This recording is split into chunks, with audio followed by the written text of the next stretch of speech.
Howdy y'all, and welcome back to I Am Abled Because I Am is Able. So today, I have a little bit of an update on my health as well as a little challenge, I guess, for my believers out there. So recently, around July 4th weekend, I had the interesting observation that cotton and my back / my nerves are not friends anymore. And that polyester and my back are. And so I've been really struggling with what to wear and what I put on myself. Which is interesting because everybody else seemed to be talking about what they were going to be wearing for the summer. So I was really thinking and praying about what I'm going to wear because it's difficult to find a lot of polyester in my wardrobe. I'm a big cotton freak. I did learn, however, that I can handle a percentage of cotton, just not more than about 40, sometimes 60%. So, all that to say, my nerves and I are not getting along super well lately. And around this time, I was also dealing with the loss of my grandfather. About a week before his passing, maybe two, didn't write this down to tell you the exact time. I was thinking about what I was putting on myself, the clothes that I wear every day. And I was struck by two verses in particular to begin with. And one of those is instruction not to worry about what you will wear today or tomorrow, or what food you will eat today or tomorrow, because God takes care of even the birds of the air. I'll put the reference of the exact verse and possibly even the quote down below, including what version I got it from. The second one was a verse instructing us to put on love and how important that is. And when I thought about that, first of all, not to worry about what I wear. Wow, that was a tough challenge. When my nerves were telling me, I don't know what I'm going to do if you can't find polyester. But then as I was thinking about putting on love, what I wore became so much less important. And I was struck by the concept of, what does that look like, God? How are you challenging me right now with that? And I don't really know what it looks like right now. And I was reminded of 1 Corinthians 13, which, if you've grown up in the church, you've probably heard it referred to as the love chapter. And so I wanted to address that today and to challenge you to pray this over yourself, because it has helped me so much through the grief of my grandfather and through hurts with friends and through my fears over everything. So let me dive into particularly 1 Corinthians 13, 4 through 7.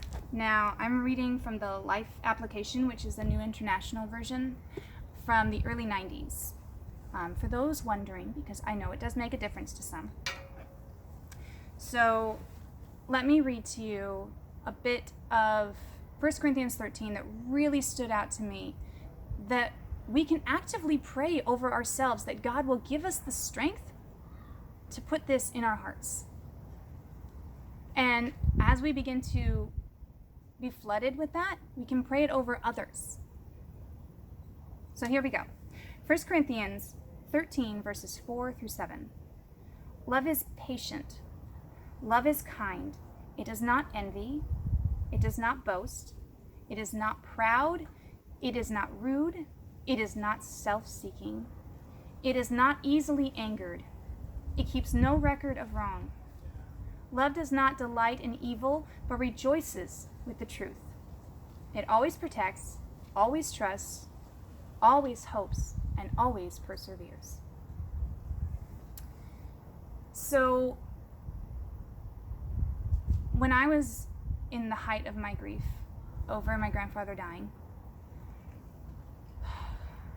I was looking at how my dad was dealing with it, how my aunts were dealing with it who live nearby, and how my brother was dealing with it who does not live nearby.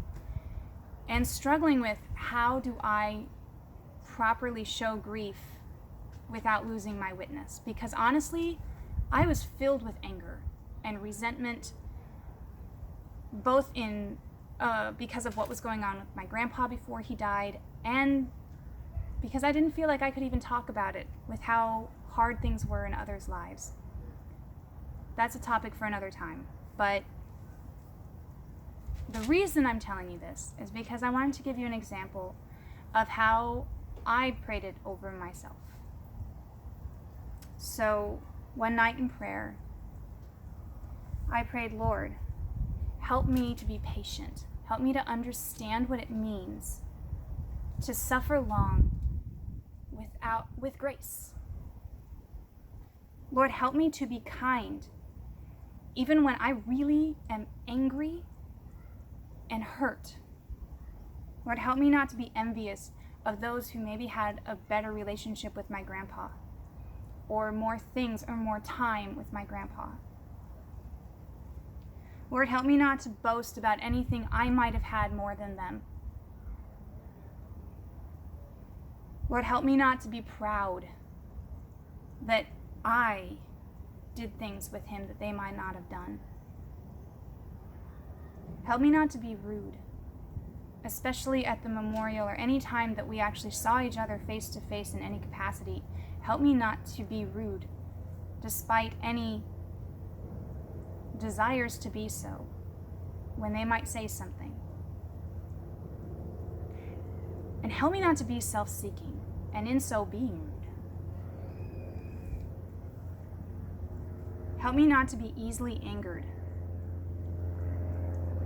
Help me to not keep records of wrongs, and especially not to present those wrongs to anybody there. Lord, help me not to delight in evil. If somebody slips up or says something, God, help me not to be happy that they slipped up and they did something wrong. But help me rejoice in the truth.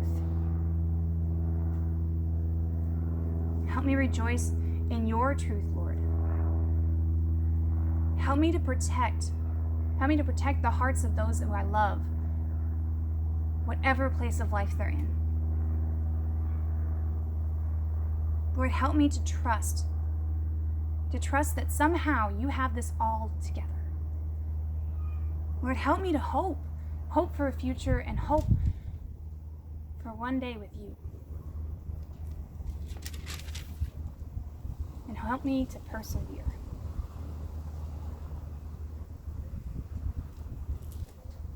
This might seem dramatic because I'm saying it after the fact and I'm saying it to a camera. But this is truly my prayer that I have been praying over how I deal with the grief of my grandfather. This is very similar to the prayer that I pray over how I love even my friends who aren't seeing the grief that I'm dealing with. This is how I pray over how I deal with the grief that they're going through, even though it looks different than mine.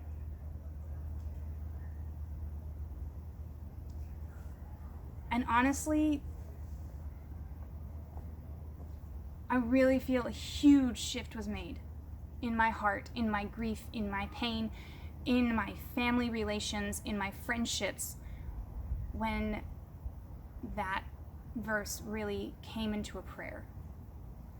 So I challenge you, as tempting as it is to start by praying that over other people, pray it over yourself first. I'm not saying don't pray it over other people. Pray it over yourself first. That you would understand what God's kind of love is. Especially if you are a Bible-believing person, I strongly suggest you do this right now.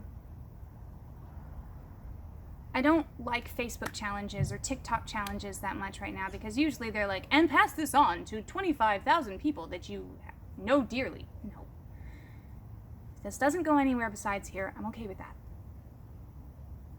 But if there's even one person that's watching this right now that needs to hear this, and needs this challenge right now, then I've done this video for a reason. all I'm striving to do is bring a little love right now. Bring a little bit of hope and blessings.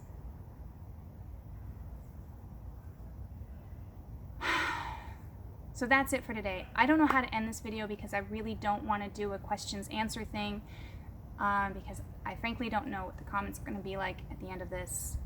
And if it turns into a bash fest, I will have to turn off the comments. But it will be for love. I will leave the comments open as long as I can, though, if you need to reach out. So that's all I have. I pray that this blesses you. I pray that there is even one person watching this that it might help. And now we shall go back to our regularly scheduled, completely out of order videos. I love you guys. Thank you so much to anybody who has watched this far. God bless you. And ciao for now. Little remote.